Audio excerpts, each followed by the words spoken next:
evening, America. This is Remember the Fallen from COVID-19 on KLRNradio.net, and I am Sergeant Dave Matthews at gmail.com in the Revitalizing Lives and Remember the Fallen studio in beautiful Seminole County, USA on the Winter Springs Oviedo line. You see, we have adjusted our fire format to cover this pandemic for the freedom of justice. I feel we all have this gut feeling that we can't believe what is revolving around us as Americans decide on who to believe. I only can hope that podcasts like these and others on KLRNradio.net will live up to our slogan, where liberty and reason still reign, as you make up your mind in this uncertainty. This is Sergeant Dave as we interrupt our normal show on this breaking news on this executive order of the outreach of the Big Three: Twitter, Facebook, and YouTube, also called the social media. Hey, audience out there, you gotta wonder if POTUS is listening to our podcast, because the last 4 to 6 shows we have been reporting of how social media is intervening on important information going out to the masses and producing an arbitrarily fact check, or the lesser of the two evils, of vital information on, let's say, Grandma and Ma's famous remedy of vitamin C, and taking it down because the CDC didn't verify it as an antidote for the virus. And how about the show we did on hydroxychloroquine?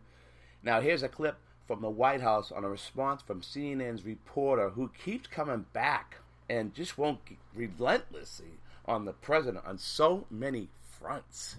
Mr. President, given your concern with Twitter, have you given any consideration to deleting your account, to just walking away from this platform you've been so critical of? Well, you know, if you weren't fake, I would not even think about it. I would do that in a heartbeat. I'm real, but sir. the news is fake. If you look at what gets printed in newspapers, if only the public could understand where, you know, they're reading a story and they think it's real, and it's not real in so many cases. And I'm not saying in every case. You have some great journalists, you have some journalists that I have great respect for, but largely I find, at least in a political sense, there's so much fake news, it's disgraceful.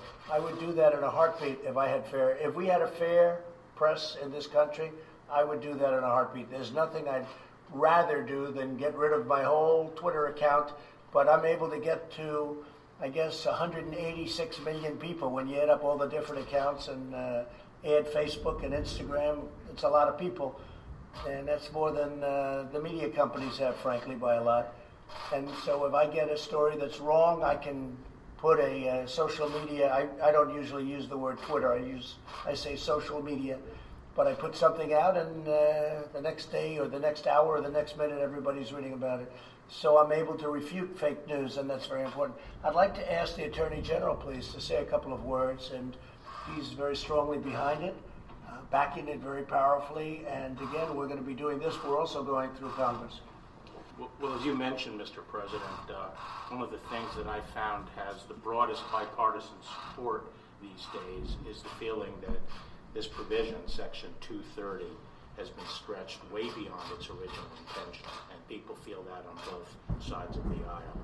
This was adopted 25 years ago to protect the fledgling industry, and its purpose was to allow websites that were serving as essentially bulletin boards for diverse third-party content coming on, to say that you're not responsible for the content of that third-party information. And it also tried to encourage these companies to take down things like child pornography or human trafficking advertising and things by saying if you act to remove this kind of objectionable material, you won't be liable for taking it down. Now it's been completely stretched to allow what have become really behemoths who control a lot of the flow of information in our society to engage in censorship of that information and to act as editors and publishers of the material.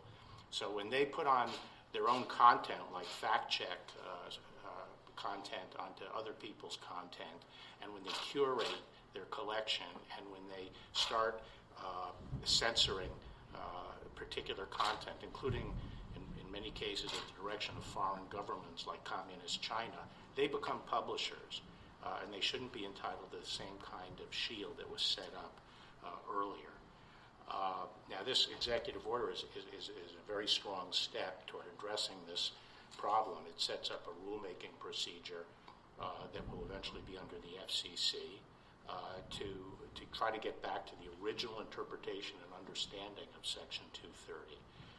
It also empowers the Attorney General to work with state attorneys general to come up with model legislation that addresses this at the state level. And we're preparing federal legislation, which we will be sending over shortly for review at the Office of Management and Budget. So this is an important step to get back to the original understanding. You know, there's a bit of a bait and switch that's occurred in our society. These companies grew because they held themselves out as public forums, as free public forums where a variety of voices and diverse voices could come on and be heard. That's how they grew. That's how they attracted the eyeballs. That's why people joined them.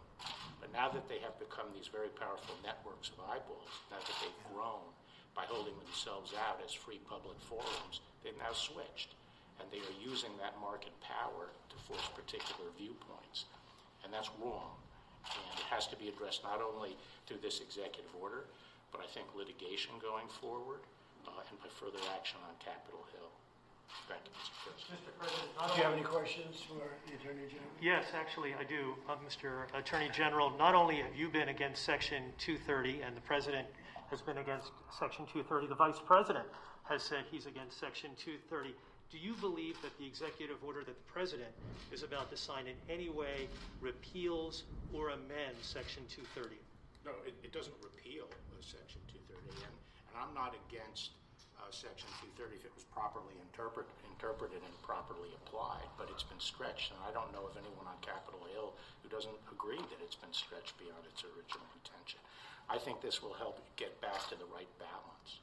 Mr. Attorney General, can you give us more details on the legislation both you and the President referred to? What do you want to do in that legislation? Well, we're still reviewing a number of possibilities, and it'd be premature for me to discuss. And one of the things we may do, Bill, is just remove or totally change 230. What I think we can say is we're going to regulate it. It's a provision, and we're going to regulate it. You take a look at this as an example. This was just had Twitter moments on the Mueller witch hunt. So we won. We were in the right. You see what's happened. It's a total fraud. It was a total fraud. 76-1. Okay, 76-1. You look at it. You think that's fair? Twitter classifies the term illegal alien as hate speech. Illegal alien. And viciously. You look at what China, I mean, just article after article.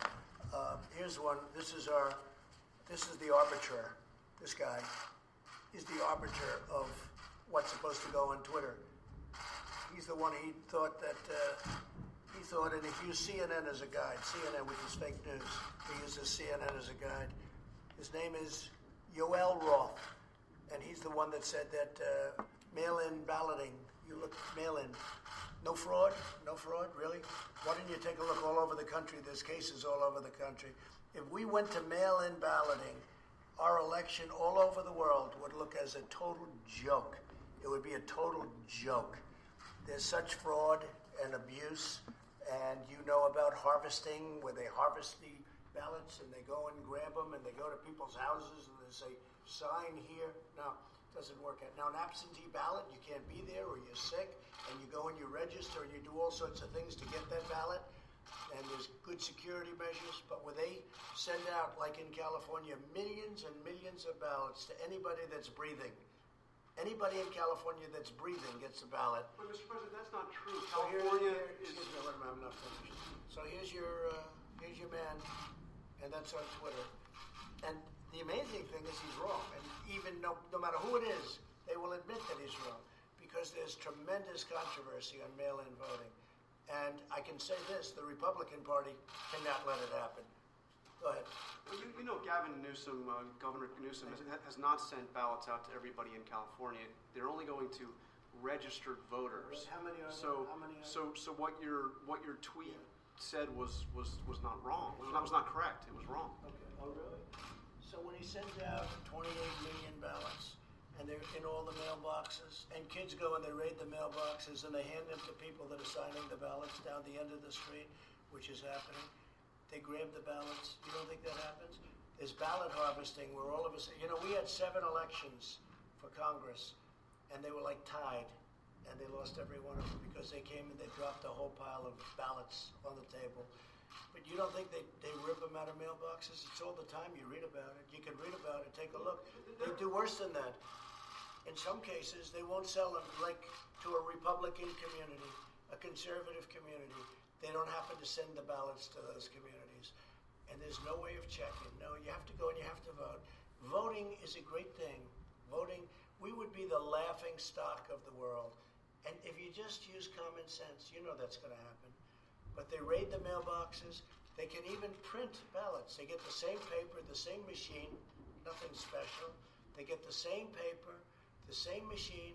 They print ballots. And Bill would have to do a great job to catch him doing it, or your state authorities would have to. But you have tremendous potential, and you have tremendous fraud and abuse, but you have tremendous potential for fraud and abuse. Go ahead. Mr. President, you had said in one of your tweets that you would consider shutting down Twitter and social media companies. Did you actually mean you would want to shut down an American company? I think it's going to be, I tell you what, I have so much, it seems, influence over Twitter in the sense of people wanting to go Twitter because of what I have. I have a vast number. We have a number of platforms, as you know. We have millions and millions of people. I think if Twitter were not honorable, if you're going to have a guy like this be your judge and jury, I think you shut it down as far as I'm concerned, but I'd have to go through a legal process to do that. How would you shut down an American I don't know. I'd have to company? ask the lawyers. I'd have to go through a legal process. If it were legal, if it were able to be legally shut down, I would do it. I think I'd be hurting it very badly if we didn't use it anymore. I mean, we have other sites we could use, I guess, or we'd have to develop other sites. And I'm not just talking about Twitter. Look at Facebook. Look at the tribunal they set up at Facebook.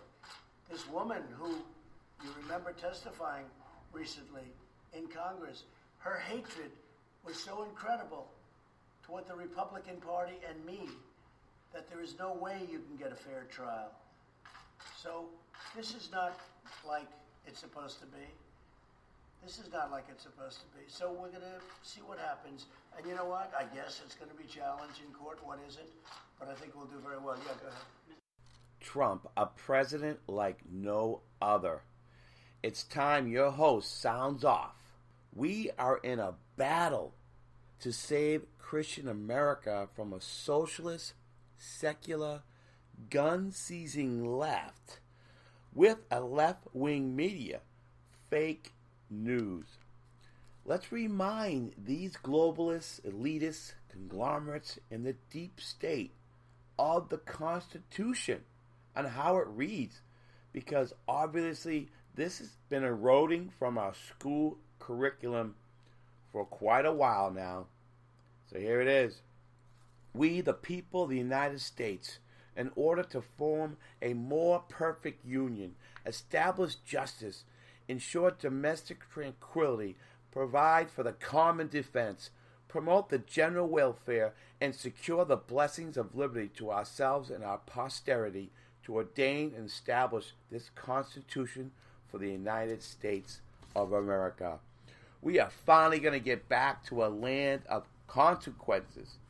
What this main point of contention is that these social media sites intervened when there was a pertinent information going out to the globe on COVID-19, a quick response to a remedy of the CCP virus, like hydroxychloroquine, and some things as simple as vitamin C, and you're going to shut it down when our health workers, doctors, staff are taking these medicines to survive and keep on working these long hours of fending off this silent killer. And you can put a handful of people in place to decide for the whole world what is allowed to go out during a pandemic. Your freedom of reign of censorship has ended, and you will suffer the consequences like it should be in a republic, sovereign country. And President Trump It's not going to happen on his watch. All right, stick around. Keep those earbuds in your ears while we go to a quick sponsor break of Symmetry Financial Group. Isn't it time to get out of debt? Yes, you. Yes, you can become the banker.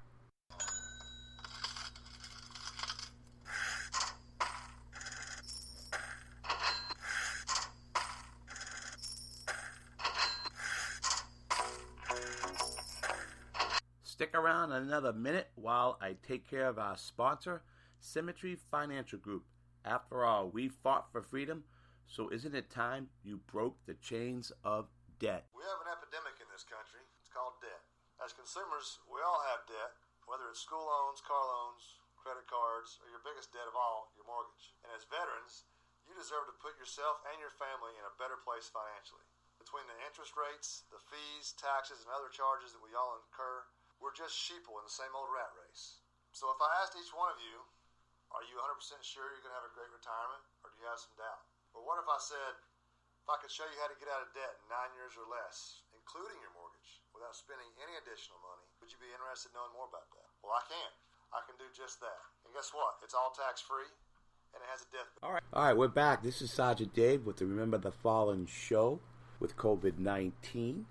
And getting back to President Trump crafting an executive order on social media that could seek to curb legal protections for the industry. A broadside that comes amid his escalating fight this week. Yeah, it happened this week with Twitter over the company's decision to fact-check his claims for the first time. You know, I've been pretty fickle as your host for the last 2 years, and being a veteran, someone who at one point in my life, basically 17 and a half years, wrote a blank check made payable to the United States of America for an amount up to and including my life. So when you piss off the President of the United States, you piss off combat veterans, you are going to have consequences. And this is what you're seeing, what happened today, the signing of this social media executive order. I am so proud to be an American now because I felt in the last year that my unalienable rights of life, liberty, and pursuit of happiness were infringed upon. That's how I felt. It is such a complicated political landscape and such a contentious atmosphere. It's difficult to rise above the smoke of the battlefield, no matter what side of the aisle you're on. But we have a president that stands up for us, for what he's done for us. He brought back jobs like he said he was going to do. He brought back jobs, so he revised the manufacturing, brought back the jobs. He tore up disastrous trade deals that hemorrhaged American jobs like NAFTA and the Transparent Partnership. He's going to hold China accountable. Accountable. No other president would have done that, especially a Democratic president at this time. We got to get him 4 more years, audience out there. So stay tuned for Remember the Fallen. All right, it's getting dark 30 for the show. And before I relax, and go into rack ops mode, go to sergeantdavematthews@gmail.com for suggestions for the next podcast content. And you can always get a hold of me on my Twitter handle, @Heroic Memorials. And if you like my Facebook page, go ahead and like that page. Remember the Fallen, all one word. All right? Remember the Fallen. And if you're drowning in debt, let the Symmetry Financial Group throw you a lifeline. And remember now, it's veterans helping veterans. Let a veteran that took the oath help you win the battle of debt. Email me at dmatthews.sfg@gmail.com. Once again, that's dmatthews.sierra.foxtrot@gmail.com. All right. Until all our troops come back safe from Afghanistan, I will see you again tomorrow night, 9 o'clock again, for the spin-off show, Revitalizing Lives. Now, if you can go to the show, remember, it's always 18th, 17th to the right at klrnradio.net. And if you want a debt-free life like me, you can text me at 321-356-6559. All right. Pup, smoke,